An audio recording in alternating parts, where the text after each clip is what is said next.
The reason I'm here today is something I don't have the answer for, and I'm hoping that all of you in your expert positions are going to help me find the answer. And what the question is 15 months after the start of the lava flow and 1 year after the end of the lava flow, with the Leilani Estates community bisected by lava, hundreds of homes destroyed, more importantly, a very large number of folks who live on the edge of the flow where their lives were not quite taken from them, but terribly upset. And yet, not one nickel of aid has come to Leilani Estates. We read wonderful things about numbers like 10 million and 20 million and 60 million, and we don't understand it. We just honestly don't understand how it all works. And I will restate what was said earlier in testimony today. No one from any branch of government, not federal, not state, not county, has proactively reached out to the Leilani Estates community with a sense of aid or compassion or understanding or guidance to take us through the process of recovering from a disaster. When disaster has no response for 15 months, you're not dealing with the disaster anymore. You're dealing with all of the things that have spun out of that disaster. Leilani Estates is experiencing crime like we've never experienced it before, because there are homes that people are afraid to go back to, and there's squatters and there's thieves in the community. We're experiencing a level of tourism which is, some folks in the community are more in favor of. A great many people down in the area where it's actually happening are feeling very violated by it, that they moved to Leilani specifically for privacy, and everybody's willing to acknowledge that the eruption changed everything, but piling on sometimes was kind of akin to the helicopters being over the top of us for a long time. You have 30 seconds to summarize. I understand.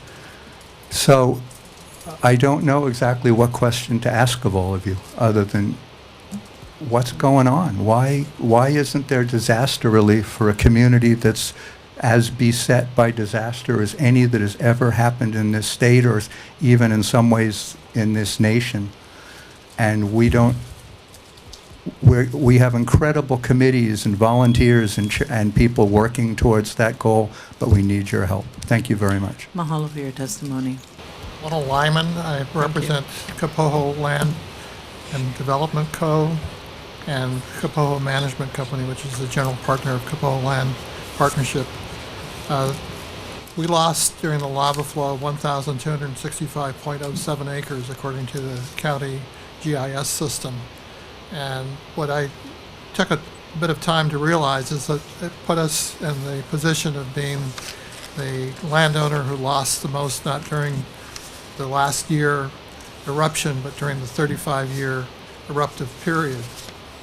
The 92 days of the eruptive period with lava flowed into the channel, as far as I'm concerned, was well managed by the county.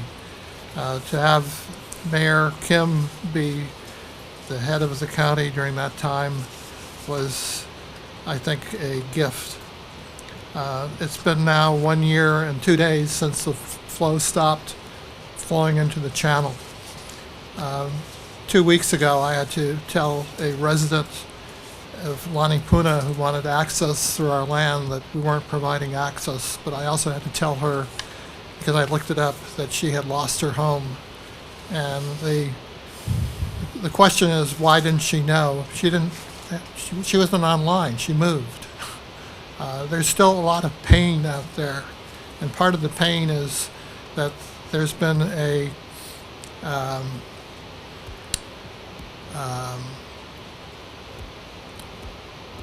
I'm trying to choose my words very carefully. There has not been efficient and effective delivery of post-disaster relief. I go back to the saying that when you have lemons, you make lemonade. When you have lava, you have lava aid. The lava aid has dribbled out. There has been actually the most visible has been the movement on 132.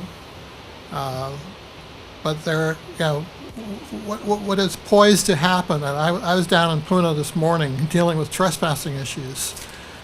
Once 132 reopens, there's going to be a floodgate of people that have no business being in the areas off the land. It's already happening within the Kepuka. It's happening in Leilani, and it's going to get worse, and we need help. Summarize if you want. So in summary, got to do better. And I was impressed by the dialogue on bees. If you can have this dialogue with bees, you can do better with the lava relief. Thank you. Thank you, Mr. Lyman. Mahalo. Ms. Smith, go ahead. Identify yourself for the record and go ahead. So I'm Deborah Smith, and I'm speaking for myself and also for Vacation Land Hawaii Community Association. I'm the board president. So first, as board president, a road to recovery begins with roads. So we have an SBA loan sitting in the wings, and we need Highway 137 from Four Corners to Kapohokai opened to access our subdivision. We don't know where we stand in the timeline for that, and I know it's under a FEMA ask, but we would like to know where we are in regards to that. Where do we fit in so we can, we're kind of coaxing the SBA along, just saying, we don't know yet, we're getting there, but we don't have definitive answers for them. And also I'm requesting that the county requests that the SMA be updated. It's a whole different situation down there now, and the county has to request that to get anything done. It's going to affect how we can rebuild, and it's going to take time, so I'm asking that this request be put into motion so down the road we can have some answers there. And I continue to support that we all work together for water restoration. I mean, it's going to take some innovative ideas, and I heard some great ideas today. That was encouraging. So we've just got to keep working on it and keep our thinking caps on.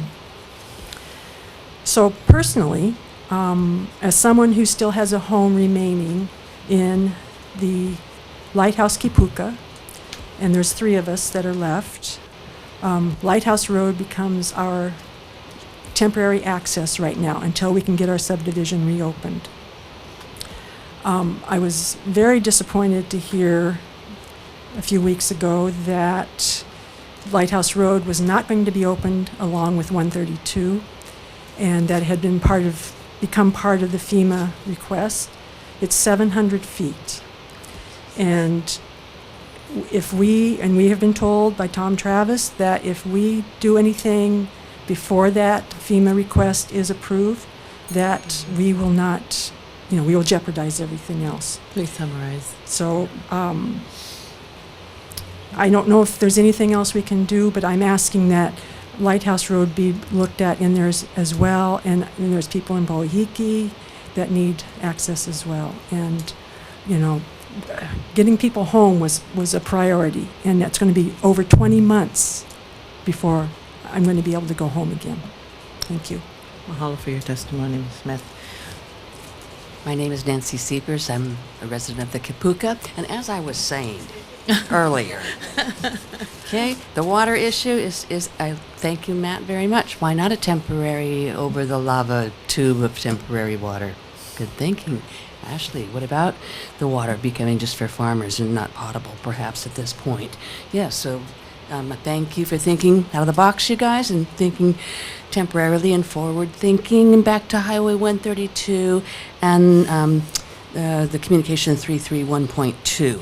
Lono and I are discussing the possibilities of Hell Code. It seems like now there's going to be a hang-up that it has some lawyer guy with PGV says it's got to go to PUC committee now. Well, we'll talk about it. You can rebuke that or share. I guess what I'm really asking for is, once again, I met you guys 9 months ago asking for transparency of funding. And there was supposed to be monthly reporting and such. And besides the 9.11 communication, I guess I'm going to ask the same questions. Bill 12, they had 150,000 from PGV, and then 50 it was supposed to go towards road recovery. I've lost track of where that went, and I know it was 11,000, 12,000 went to Polestar to help us, but I have no idea where the other 38 went. So I'm asking for some transparency on those Bill 12 funds. The governor's money, we talked about that 8-9 months ago. Where is it? Is there a timeline? Is there a due date for the expenditure of that? And can't that help some people get home? We keep saying the road to recovery. Yes, 132 is part of the answer. But there's many of us, like, we're begging for pennies, you guys. We need $4,000 for dozing a lava road at my neighbor's that has 6 farms on it. $4,000. 6 farms could go back home and operate. Biggest avocado guys in the state, the orange guys. Like Deb Smith says, they have 700 feet of lava. That takes $7,500 to clear. Why are we begging for pennies when there were millions on the table? I'm got this wonderful donation from this Jewish community here, and they're going to give us, I'm going to give $1,000 to my neighbor so she can get some gravel so she can get back home with her 4 children. So we're still sharing driveways. I have 19 people sharing my driveway and my road, and I'm paying to maintain it just so they can get home. So we're begging for pennies. Where's the practical available recovery funds? We'd like a timeline on the plans. What are your priorities? I love the lava aid, I mean, we could put together a documentary, we could have a big rock festival called Lava Aid on my farm in there. But why are we still raising our own monies when the recovery funds were purported to be there? That's my summary. Thank you. You guys have been great all along. You've been great all along, but show me the money. Yes? Not you guys will have it. Thank you so much. Thank you for your testimony. Go ahead, identify yourself for the record. Yes, Press. Yes. My name is Nicolette Duvries. I'm a resident in Lower Puna. My family has a farm on 20 acres out there. We were affected by the lava flow. We lost our road access. For the last year, we've been dealing with the repercussions of the disaster, which includes relocation for us, the animals, the family, everything. It's been an ongoing disaster that we're still dealing with. I've been able to go to private meetings and public meetings regarding assistance to get the roads basically mainly restored, which was what mostly everyone is asking out there. But there's no real time frame, and that's kind of what's been very frustrating. Is like we do everything that's asked, and we're trying to just find out when the roads will be reestablished. And I am well aware that there's money there that's meant for disaster relief and recovery, and I've worked with members of the county privately to get whatever is needed to be able to get the resources we need to get these roads open. However, it's ongoing and very slow. So it's it goes from one office to the other, and everyone has to talk to each other and keep working on it internally. And in the meantime, it still takes about an hour to walk through crazy jungle, trees that are falling down, lava holes. It's not safe just to maintain what we still have there. So it's an ongoing issue. We're still dealing with the disaster. I've talked to a lot of council members. I've talked to members of the Senate, but it's all kind of goes back to the county. It seems like that's holding on to a lot of disaster relief money that needs to be figured out how to spend it. And a lot of that money has gone to consultants to find out how to spend the money where it should go. But if you talk to anyone in Puno, they'll basically say, just get the roads started. And once we get roads, then we can take care of stuff on our own. But if we can't even get there by driving, it's ongoing. So I just want to express my feelings towards it and hope that everybody can work together to help figure out how to spend the money that's sitting there waiting to be spent in Lower Puna, where it was meant to be going, which is where it was. So I just want to say, please, if it took any of you guys over an hour to walk home and you have to go there, I get scratched up by king grass, there's trees that fall down. My 75-year-old neighbor who lives out there still, he has no other options. He just called me actually from outside. he was walking. There's lots of spiders now because all the crab spiders. So he got some spider web in his eye, and he had to hike out and now an hour to go to the doctor. And on his way out, he realized the jungle's too thick on the trail that he was using. So he had to use our other neighbor's trail, which I had to try to explain to him how. So he's calling me frustrated, saying he can't find the way home because trails are overgrowing. So that's what we're dealing with, and I really hope you guys can help us. You know, I've called the Senate and other parts of the government, but they all say it's here waiting to be figured out. So please help us. Mahalo for your testimony. Thank you. All right, thank you. I'm part of a task force that was appointed by Leilani Community Association to look into disaster recovery funding. And I'd like to add to the testimony that you heard earlier about Leilani Estates. I just want to make a few points. Again, our community has not received any disaster recovery funding so far. Our representative, Ashley, has been working to get us our first piece of funding, which will support crime prevention and security issues that we have in our subdivision right now. More importantly, there appears to be no plan or mechanism for getting us disaster relief funding. We are aware of the long-term recovery planning that's going on, but we do not fit that model. We need a short-term, immediate funding, which is very specific to our needs in Leilani.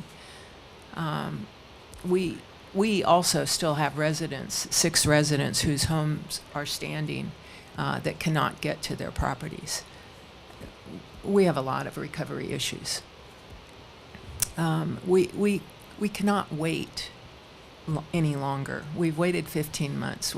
The long-term planning, again, which is a model that we do not fit, that funding maybe will be available by the end of the year, but much more likely it'll be at the end of the first quarter of 2020. We cannot wait, and we're not willing to wait.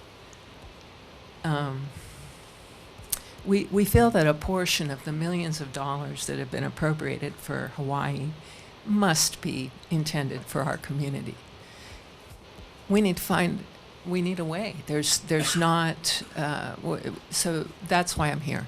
I'm asking for your support and help in getting us this immediate funding, which we need. Mahalo. Mahalo for your testimony. Eileen O'Hara, a Puna resident.